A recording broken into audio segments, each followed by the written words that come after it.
Hey everyone, how's it going? I hope you're all doing great and that you're following the 3 H's of the channel. In this video, I have 2 very intense encounters from Alaska. So, if that sounds like something you're interested in, pull up a stump with me and let's get into it. Thank you for watching. My first encounter with this thing that most people call the Mothman was when I was 9 years old, and I remember it clearly like it was yesterday.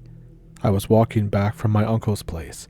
I was walking on the sidewalk, and I saw this man standing on top of my father's house, close to the edge, facing west. He was all black. He looked like a man. He stood about 7 or 8 feet tall. I shouted at him, but he acted like he didn't hear me. I said, "Hey, you. Who are you?" I kept trying to get his attention. It was like I wasn't even there. But when I said, "Hey, you're standing on my house. Who are you?" he looked at me, just for a few seconds. His face seemed like a normal person's face, until it slowly opened its eyelids and I saw a red glow. Like his eyes were glowing, not a red light, but a glow. I froze and just stared at him. He stood there looking at me for 9 or 10 seconds, and looked away and jumped really high and far. I'd say he jumped about 40 feet high and 70 to 80 feet away, and as soon as he seemed to fall down, very long and large wings came out of his back and flapped twice. Just in those 2 flaps, he traveled about 100 feet and flew right over the high school. Since that day, I have never spoke to anyone about it, because I thought I saw the devil. I freaked out so bad I looked out for it every day, just to make sure that it wasn't around. This is my first encounter with that thing.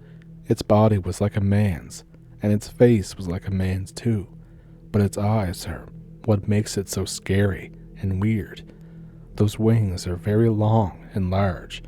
His whole body was all black, like not skin-wise, but like blackness was covering him. I can't explain. I'm not the only one in my village that saw this thing, but after that there have been many sightings here and in other villages, even to a point that the thing goes into people's houses while they sleep. This happened to someone I know. I don't know its real name. It's just that all the people here know it as the devil. It comes around and suddenly very bad things start happening.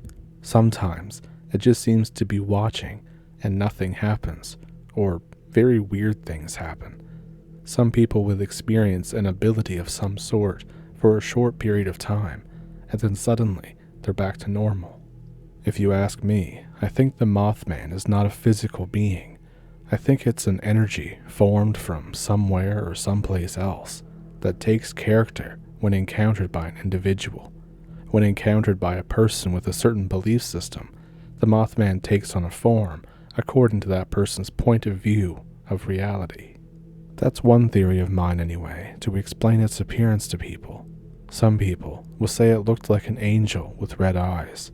Some will say it looks like a cowboy standing 9 feet tall with glowing red eyes.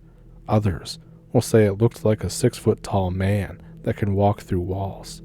So to tell you my thoughts of the name of the thing, I would say maybe its name is Leviathan from the book of Job in the Bible. That would be the closest name I got for it. Why I had so many encounters with it, I have no idea. I do know that there have been encounters in other villages. My second encounter was when I was a teenager. It was a winter night, and I was riding on a snow machine with my cousin. We saw a light on the North Hill. We thought it was a snow machine, so we went to go see who it was. When we got close to the hill, the light disappeared. We were able to see every part of the hill. The light had just vanished, nowhere in sight, so we were going to go back home. We turned the snow machine around, as my cousin said he had to urinate, so I waited for him to finish.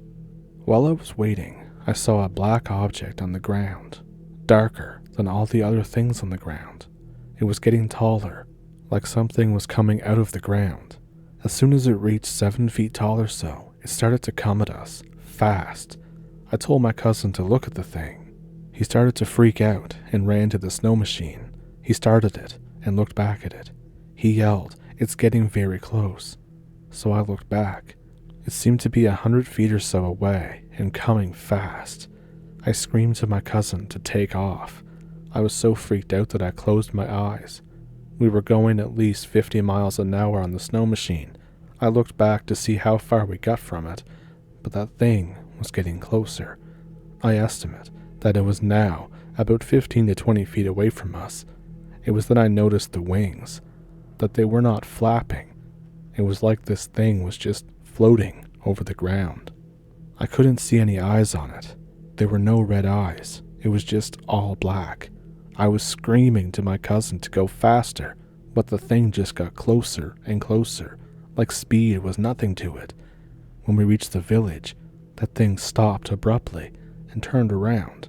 My cousin just kept going fast on the town road, going about 60 miles an hour until we got close to my grandmother's place. He slammed on the brakes as we jumped off the snow machine and ran into the house. We told everyone inside what was chasing us. My grandmother said that it was the devil and told us to stop being bad kids, and that's a direct quote from her. The third encounter was when I was 22 years old and at home playing on a Ouija board.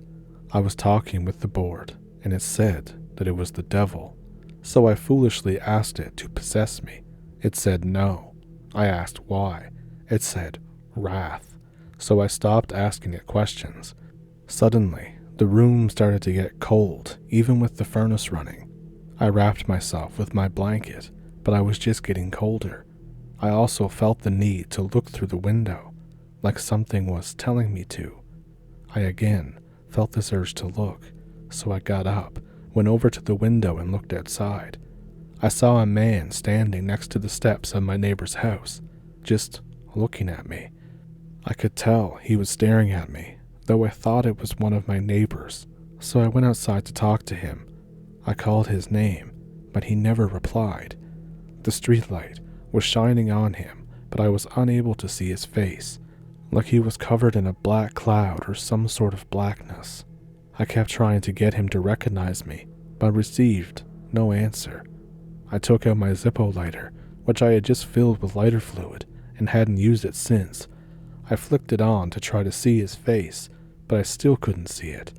When I got closer, my Zippo turned off as if that thing blew at it. I tried to relight it, but I was now unable to do so. Suddenly, I heard a quiet voice in my head saying, "Back away." So I backed off slowly, not turning my back until I got to the road. When I reached the road, I took off running as fast as I could to my place. I looked out the window to see if he was still there, and it was still there, staring at me. I started to look for a flashlight so I could see what or who it was. When I found the flashlight and looked out the window, I noticed that it was moving off to the road. I decided to follow it. When I looked closely, it didn't seem to be walking. It was floating away. Dogs would start barking as it passed houses. I was chasing it, holding a flashlight, hoping I could get a look at its face. I was too slow to get close, but fast enough to keep up behind it. Like it was going slow to make sure I was behind it, but fast enough to stay far ahead of me. It was luring me to him, but I kept chasing it. When it started getting closer to the church, it slowed down and circled the church, like it didn't want to get close. It continued to move on, and I just continued chasing it. When we reached the end of the village, I stopped. I felt creeped out, like that thing was trying to get me to go out into the tundra in the dark. I turned around and quickly walked home. There are other encounters with this thing that many of the people in the world know as Mothman, but here we know it as the devil or the demon. He has been around for a very long time and has been seen by many people here. He has done a lot of things that creep everyone out, like being at a location where someone dies the very next day and on that very exact spot where he was. When he comes around, that means that something very bad is going to happen. I don't call him the devil or demon. I disagree with that term. I just call him the dark man, the black man, the red eyes, or something like that, because he's always surrounded by blackness or a black cloud.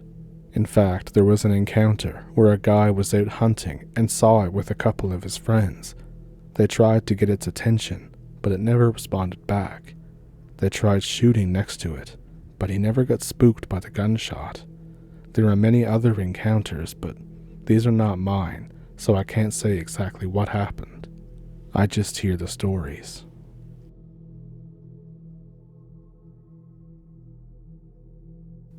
A few years ago, I had a job in Alaska. It makes for a good story, even though it scared the hell out of me, and I never want to do it again. So I work as a radio technician. I move across the country semi-regularly to fill jobs.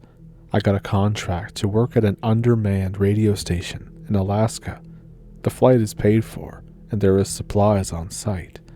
There was room for lodging, otherwise I'd have to pay for a hotel in the nearby town, which was miles away. I already didn't like the sound of a radio station in the Alaskan wilderness, miles from any civilization, with less than enough workers. Despite this, I accepted the contract because it paid much more than any job I'd taken before, and not having to pay for a hotel or food was a big plus. I had been instructed to take a gun with me on the trip, preferably a rifle that shot a large caliber. I ended up taking my Marlin 336W in 30-30 Winchester, and I also took an old shitty 22 that I had with me for plinking. For your sake, as a reader, I'm going to shorten this story by about 3,000 words. I won't go into boarding the plane, getting the guns registered for travel, and establishing a residency in Alaska. So I'm going to fast forward to when we landed in Fairbanks. The radio station itself was in the middle of nowhere. They greatly underplayed how isolated this place was. It's southeast of Fairbanks, tucked in between the lower part of Donnelly Dome and the Macomb Plateau. The landscape is very hilly, mountainous, and rough. Most of all, it's cold as all hell. So I drive for just over 2 hours and 107 miles from Fairbanks to Fort Greely. I then get onto a chartered AS-350 Airbus helicopter to take me and my luggage to the closest inhabited area to the radio station. I then hike with a local guide about 10 miles across tough and snowy terrain to this radio station. The guide stays there for the evening because a storm is setting in. While I got situated there, the guide, other staff, and myself got acquainted. There was Kevin, the groundskeeper/janitor, who had grown up nearby in Delta Junction. He was 17 and was going off to college soon. Apparently, this was one reason the place was undermanned. The pay was over minimum wage, and aside from the technicians, all the other jobs were entry-level. Kids would work there during the summer and leave when they went to college. There was this guide, whose name I didn't catch or can't remember, but a few of the others seemed to be quite familiar with him. He was around 30-ish. He was one of 8 or so local mountaineering/hiking guides. There was also Nathan, a 20-year-old guy, saving up to move to Anchorage with his girlfriend. He was also the other radio technician. There was supposed to be another employee, but they stopped showing up about a month prior to my arrival. I put my stuff in the lodging room. I go out to talk with the others, and just to get a bite to eat. I enter the main room and notice that the guide is gone. I say, "Hey, where did the guide go?" Nathan looked to me. "Oh, he decided to just leave since it was getting late." I said, "You just let him go during the storm?" He insisted. He said something about having to get home as soon as he could. I'm sure he's fine. He's a guide. He knows these mountains better than the bears do. I really wasn't totally okay with this, but I decided Nathan was right, and to not make an argument out of it. It bugged me from the beginning that a guide as knowledgeable as he was to just up and leave in a hurry during a storm. And then some bad news came about a week later. I had been doing my job as I normally would anywhere else, just with heavier clothing and occasional trips outside to restart the heater that was located in a mini shed near the station. The bad news, as you might guess, was about the guide. He had been found half a mile from the start of the trail leading up to the station. He was found partially eaten, but it was unclear by what or how exactly he died. This spooked us enough that Kevin asked me and Nathan to teach him how to load, fire, and maintain a gun, just in case something happened. We spent a few evenings going over basics. I let him carry around my shitty 22 as well. We all started carrying guns. We especially did so when we had to go outside and just around the station in general. Nathan had brought his 20-gauge M2 Benelli. It didn't completely ease the tension, but it made us feel safer. We got faxed a document saying an officer would come up to talk to us about the guide's death. A week passed, then another, and then another, repeating this process. It had eventually been 4 weeks and some days since the officer was supposed to be here. We weren't supposed to use the radio equipment for anything besides broadcasting the intended content, but we figured that this was important enough to bend the rules. We got into contact with a local police station. Apparently, they couldn't locate a guide to assist an officer up to the station. They had sent one officer, but he hadn't reported back. They said that a blizzard was moving in and would be here within days. We told them what we knew about the guide before his death over the radio. They instructed us to stay put and wait out the storm. They told us to keep an open channel with them for as long as possible. 2 days pass, and around 2:30 in the morning, we lose contact with the police station. I work until 10 a.m. trying to get in contact with them, but no luck. Kevin uses his ancient Nokia brick to call a local town's municipal center. His reception is awful. Every other call results in the call cannot be completed as dialed. We eventually get into contact with local government workers. We ask them to get into contact with the police station just to let them know that we're fine. We also ask them to get into contact with the contracting company. Nathan was ready to jump ship, and to be honest, I was too. For about 3 days, we were stuck like that, not able to broadcast, little contact with the outside world. I remember the day that we got the message like it was mere hours ago to this day.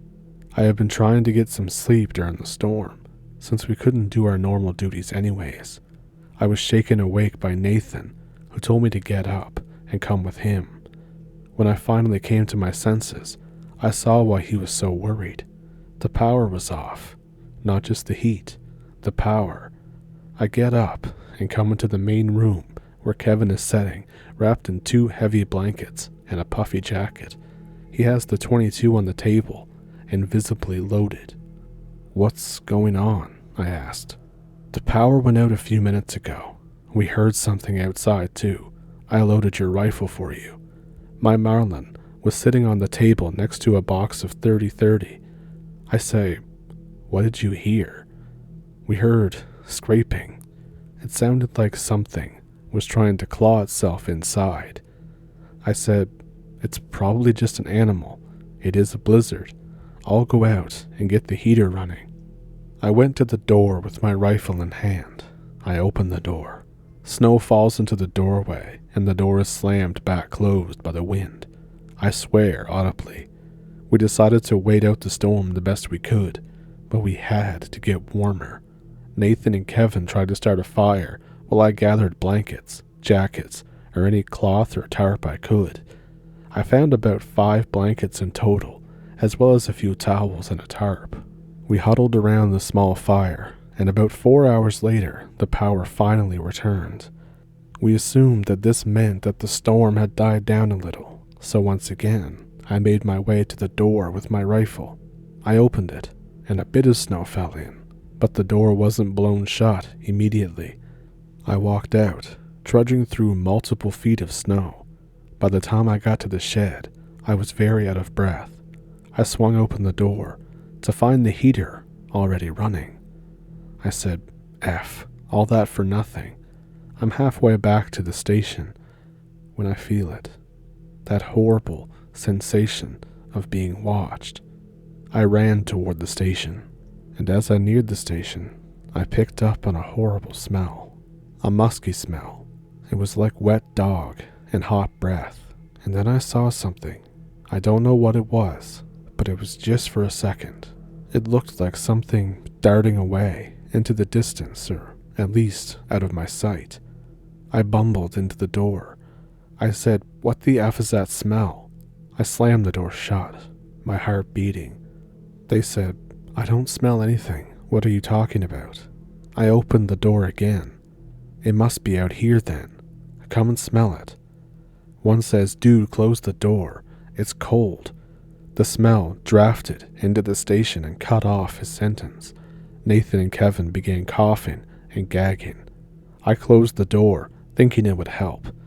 The air felt thick, like physically heavier than air is supposed to be. I began gagging uncontrollably. After about a minute of hell, it finally subsided as the ventilation system had filtered it out. It lingered there for days, always just a tinge. It never went away entirely. We checked back with the people that Kevin had called. There was no luck in getting in contact with the contracting company.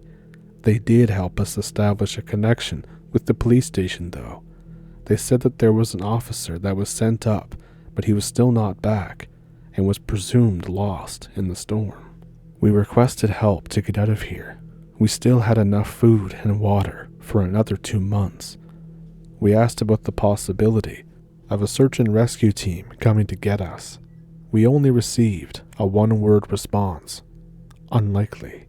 We had packed our stuff by the door and got ready to sleep for the night. That night, I woke up with a harsh chill going through my body. I opened my eyes to see that there was snow everywhere, on the floor, on my bed, on me, all over the room. The door to the room was open, which I distinctly remember closing. I got up and ran out into the main room. The front door was wide open, and one of our packs was gone. I knew it was Kevin's because his was the closest to the door. My pack, which was next to Kevin's, had a large tear down the middle. It was rough and uneven, and about the size of a bear's paw. There was some sticky black residue on the bag as well, which smelled like rot and musk, combined in a horrible symphony of odors. I slammed the door shut and turned on the lights. I went to wake up Nathan and Kevin. Nathan woke up instantly when I shook him awake, but Kevin's eyes were frozen shut. We spent the morning putting hot water on his eyes. Eventually, he got them open. He could see for the most part, but he complained of his eyes being freezing cold to the point of pain, despite the rest of his body being warm, even hours after they had been open and warmed up. The next 2 days, however, were pretty uneventful. Eventually, a team consisting of a police officer and 2 local mountaineering specialists came to pick us up. We were hesitant to tell them about the weird things that had happened to us, but eventually they inquired about our time there, and we told them. They said that they got reports like that from people working at the station fairly often. They told us that they had never really had any reason to go up there, and that it was just some kids getting spooked by the shadow. But this was the worst that it had ever been. Even after we left that place, the whole ordeal wasn't entirely over.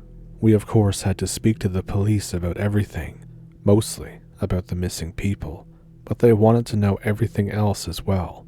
We ended up staying there for another month because of the police investigation and because we had technically breached our contract with the contracting company and the broadcasting company. The contractors dropped all charges, and we and the broadcasting company settled out of court. Even after coming home, some weird things go on that are directly related to this whole thing. If I ever tell the story, whether it be online like this or in person, my dogs always act up if they're with me. Even when I'm not home, my neighbors, without fail, tell me that my dogs make a ton of noise. That could be a coincidence, or them trying to spook me, but I guess anything is possible.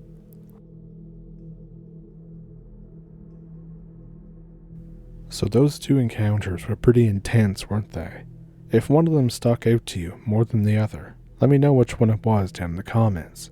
In fact, if you have one of your own, I'd be happy to hear it at the email in the description below, and I'll try to get back to you. If you would like to donate to the channel, I also have a PayPal and a Patreon down in the description as well. And if you liked the video, then please subscribe and like the video and favorite and all that great stuff, and share the video if you want to. And with that, I'll see you in the next one. Thank you for pulling up a stump with me. Thank you for watching, and have a good week.